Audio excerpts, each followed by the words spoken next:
paraded through the streets for one final goodbye. A familiar scene for Palestinians, this time not Gaza, but the occupied West Bank, where on Friday 2 men, including a Palestinian-American, were killed by Israeli settlers in Sinjar, north of Ramallah. 20-year-old Saifullah Musalut, nicknamed Saif, was born in Florida, but was visiting relatives on family land when he was attacked. Israeli settlers surrounded Saif for over 3 hours as paramedics attempted to reach him. But the mob of settlers blocked the ambulance and paramedics from providing life-saving aid. After the mob of Israeli settlers cleared, hours later, Saif's younger brother rushed to carry him to the ambulance. Saif was killed and died before reaching the hospital. 23-year-old Mohammed al-Shalabi was killed after being shot in the chest in the same attack. His mother describes the painful wait for information. We waited and waited for more than 6 hours, and they told us that he was being held by the Israeli military. Finally, we were informed that Mohammed was missing. The men of the village and neighbouring villages rushed to search for Mohammed, and they found Mohammed martyred. He had been beaten by settlers. Inside Gaza, the suffering is, as ever, unrelenting. This morning, a young boy kisses his friend goodbye. The Israeli military blamed a technical error after 6 children were killed today while collecting water in Nuzarat. President Trump claims he's closing in on a new ceasefire agreement, but it will come too late for the dozen shot dead on Saturday while on their way to a food distribution site run by the Israeli-backed Gaza Humanitarian Foundation. The Israeli military said it had fired warning shots towards people it claimed were behaving suspiciously, but they weren't aware of any injuries. Samir al-Shaer's 17-year-old son Nasir was shot dead when going to collect food for the family. My son said to me, "Mom, you don't have any flour, so today I'll go and bring you flour. Even if I die, I'll go and get it," but he never came back home. We spoke with an international doctor currently working in the Strip. He said he's treating vast numbers of casualties from the distribution site and that he and others have noticed a clear targeting of specific body parts. Most recently, he claims he has cared for young teenage boys, all shot in the testicles. The IDF say they are unaware of this. This weekend, the Israeli military warned Gazans that they're no longer allowed in the sea, something fishermen there have called a catastrophe. People injured in the war are relying on fish. With this ban, a real famine will take place. Currently, there is no food in the country except for fish. If the order is enforced, we will face a real catastrophe. All this amidst a warning from the UN that the fuel shortage has reached critical levels in Gaza, a vital resource needed to power every aspect of humanitarian operations. Anya Pop reporting there. Well, joining me now from Tel Aviv is former Israeli diplomat Alon Pinkas, who was an advisor to 2 Israeli prime ministers. Thanks very much for joining us.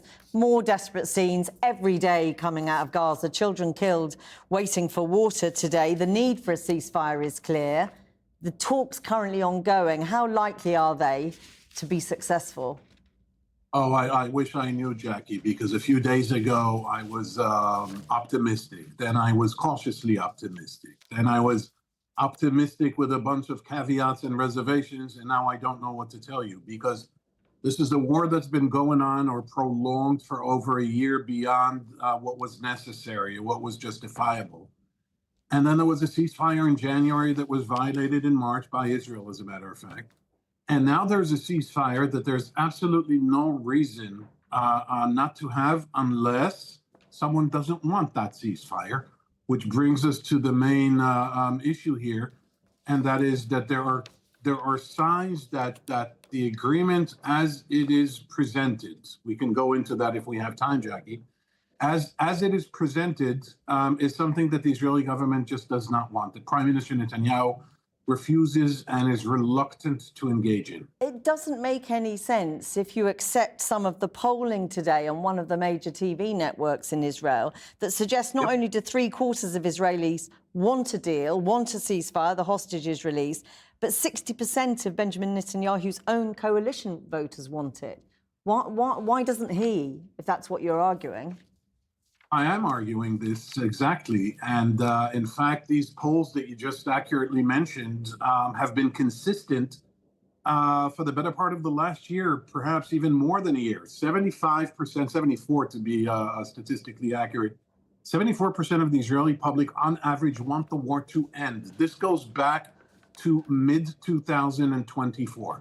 Right now, Mr. Netanyahu seems not to care. The reason he doesn't care is because his coalition, in his mind, seems to be stable. There are hardly any, certainly not effective, public demonstrations against this ongoing thing. That could change, of course, but right now. And perhaps more importantly, more crucially, he wants, he yearns for this emergency and warlike atmosphere to continue.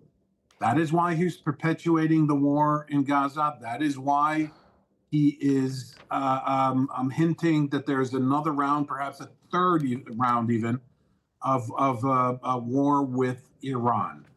And so what about external pressure? Is there any external pressure which can be brought to bear on him to change that position? Well, you'd like to think that President Trump of the U.S. has the pressure, and he probably does.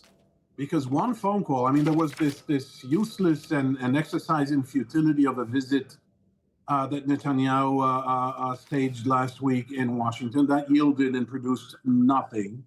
But more importantly, if Trump picks up the phone and says, stop this and stop this now because you gave me your word and because you said you agree to this agreement, so stop presenting new stipulations and conditions.